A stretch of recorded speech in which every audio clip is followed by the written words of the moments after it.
25% of adult Americans own a gun, but with 30% of the population under 18, there could be a whole lot more out there not showing up in official statistics. That, of course, puts the situation in a whole new sight. Even so, the industry is one of the few that is keeping its head well above water at the moment in the current global financial storms. But these are, of course, weapons, and there is a deadly downside. Let's get the latest live from RT's Dina Grusovsky and talk about America's gun control, or indeed lack of it.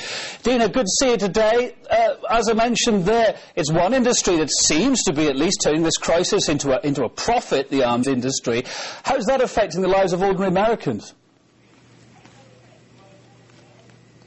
Well, this past month has just seen a surge in these random shooting rampages, mass murders. Many people believe that in times of economic crisis, others tend to go a little bit crazy. They resort to violence. They end up not only hurting themselves, but others because of their financial situation, because of their family's financial situation. But look, the rest of the world is really dealing with this economic crisis as well. But what makes the United States so different is that the gun laws here are pretty liberal. It's not difficult to obtain a gun permit, and that whole issue of being able to buy a weapon freely, a very political issue here in the United States. You know, when I went to that conservative political action conference, I can't tell you how many people I saw walking around with these big stickers and badges that said proud gun owner, you know, I own a gun and I voted. So it is a sensitive issue. It's affecting many Americans, but at the same time it is so politicized here in the United States. Well, what's President Obama's position on this as well with regarding gun laws? Are we likely to see any change, any toughening up?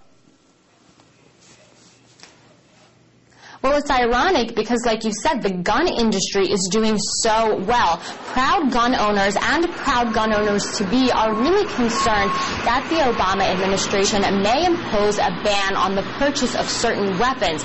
So people who want to get a gun here in the United States are stocking up right now. You know, Kevin, it reminds me here in the U.S. when there is like 2 inches of snow on the ground, or when there might be a big storm coming, everybody kind of goes into the supermarkets and buys canned food just in case, you know, to stay healthy so the food could stay fresh. So it's kind of, you know, a little bit different here because now they're actually stocking up on ammunition. And the surge is so rapid that manufacturers aren't even able to meet demand. So the gun industry doing very well here in the United States. Citizens are concerned that they might not be able to purchase their new weapon if Barack Obama does come through on toughening up those gun laws. Yeah, Dina, how does that saying go? It's an ill wind that blows nobody any good. Somebody's always set to benefit. RT's Dina Grusovsky in Washington, D.C.